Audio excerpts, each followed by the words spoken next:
আসসালামু আলাইকুম, স্বাগতম জেসমিন রসুই ঘরে। আজকে আপনাদের জন্য আরও একটি রেসিপি নিয়ে হাজির হয়ে গিয়েছি। আমি জেসমিন আক্তার। আজকে তৈরি করে দেখাবো খুবই মজাদার একটি ডেজার্ট, যা তৈরি করার জন্য মাত্র দুটি উপকরণ এখানে লাগবে। দেখিয়ে দিচ্ছি পুরো প্রণালীটি। এখানে আমি 2 টেবিল স্পুন জিলেটিন নিয়ে নিচ্ছি। জিলেটিনটি এবার আমি 1/4 কাপ পানি দিয়ে ভিজিয়ে রাখবো 10 মিনিটস।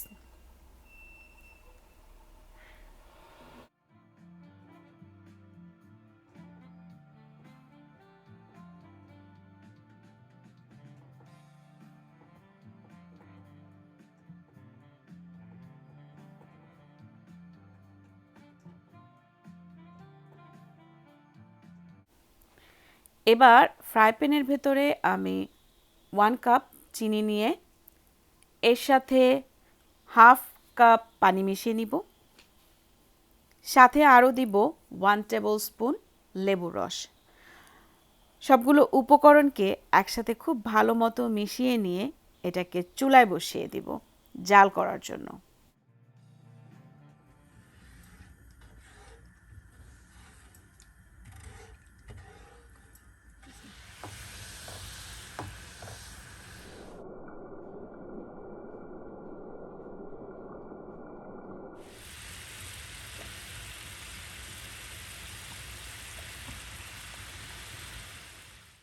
চিনিটা জাল হয়ে যাওয়ার পর ঠিক এই অবস্থায় এলে, মানে চিনিটা একটু ঘন হয়ে আসলে, আমি একটা আঙুলি নিয়ে দেখিয়ে দিচ্ছি। এভাবে যখন 2 আঙ্গুল টাচ করা হবে একটা তারের মতো বা সুতার মতো দেখা যাবে। আরেকটা ওয়ে দেখিয়ে দিচ্ছি, সেটা হচ্ছে গিয়ে একটা বাটির ভেতরে পানি নিয়ে আমি কিছুটা সিরাপ এটার ভেতরে ঢেলে দিয়েছি।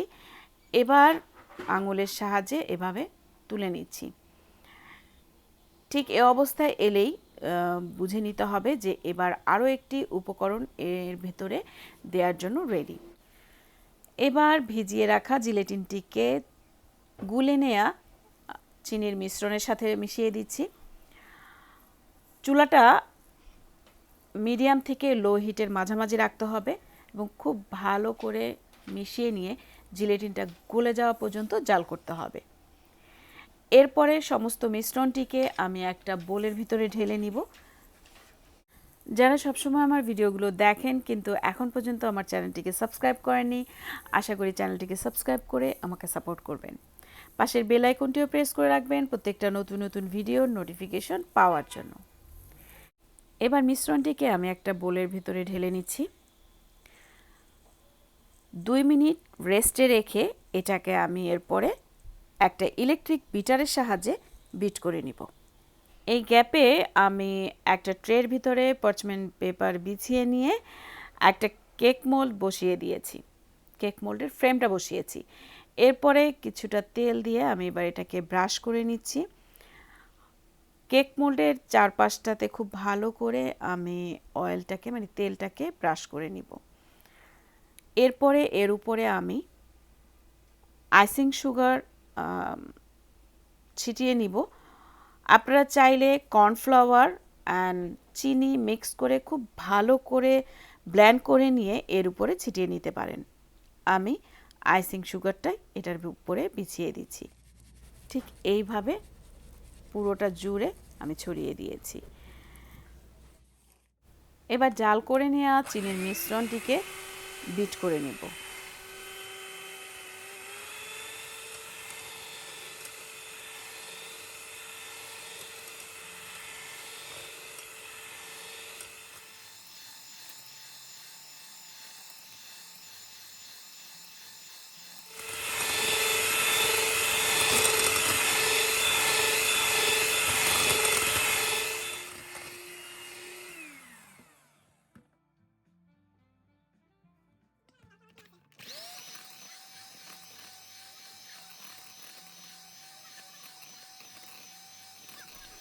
একটু সময় নিয়েই এটাকে বিট করতে হবে।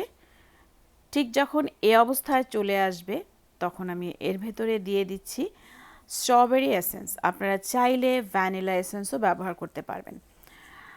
এখানে আমি হাফ টিস্পুন স্ট্রবেরি এসেন্স দিয়ে দিচ্ছি। একটু বিট করে নিয়ে এর ভেতরে আমি রেড কালার দিয়ে দিব সামান্য পরিমাণ। রেড কালারটা দিয়ে খুব ভালো মতো আবারও বিট করব।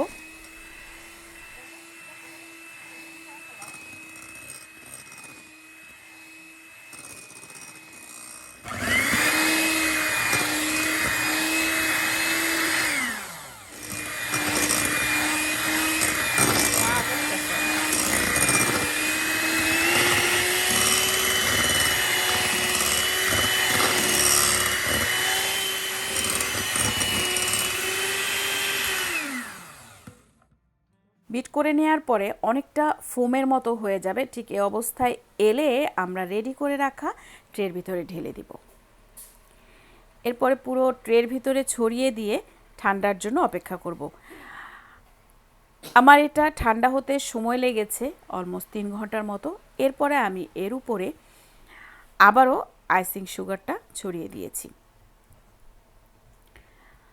আইসিং সুগারটা ছড়িয়ে দেওয়ার পরে ট্রের ভিতর থেকে বের করে নিব। এরপর এটাকে কেটে নিব। আমি চেষ্টা করেছি পুরো রেসিপিটি খুব সহজ করে দেখিয়ে দেওয়ার জন্য। আমি তৈরি করে ফেলেছি মার্শম্যালো। আশা করি রেসিপিটি আপনাদের ভালো লেগেছে। অনেকটাই সফট, এরকম ফোমের মতো হয়েছে, স্পঞ্জি।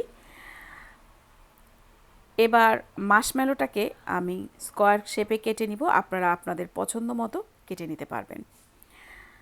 রেসিপিটি যদি ভালো লেগে থাকে তাহলে অবশ্যই লাইক করবেন, কমেন্ট করে জানাবেন কেমন লাগলো।